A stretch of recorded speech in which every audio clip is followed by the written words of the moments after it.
Kay mag-weekend na, sulit adventure ba ang inyong gipangita mga kapuso? Sa Samal Island sa Davao del Norte, dunay busay nga relaxing gayod but with a little adventure. Kada ang gisuroy sa atong kapuso dinhi sa May Mindanao. Sulit adventure ba kamo? Tara, ubanin ko ninyo mga kapuso. Dirita sa Davao Falls sa Samal Island, Davao del Norte. Kung nangita mo og relaxing with a little adventure nga laaganan, diri sa Davao Falls, super nindot ug amazing gayud ang lugar. Una, mag-hike sa ata for 3 to 5 minutes lang. Don't worry mga kapuso, kay bisan beginner, kaya ra.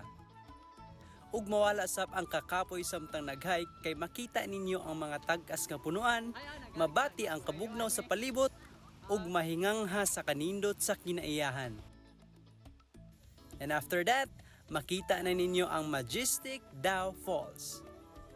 Affordable sab kini kapuso kay 40 pesos lang ang entrance and 200 pesos kung mag-rent og cottage nga gihimo sa komunidad lang sa lugar.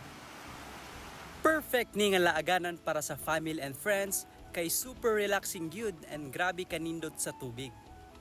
Pero painomdom lang mga kapuso, aron maampingan ang kinaiyahan, dili nato kini hugaw-hugawan ug dalahon ang basura inikuli. Ako si Darby James Stan and this is My Mindanao.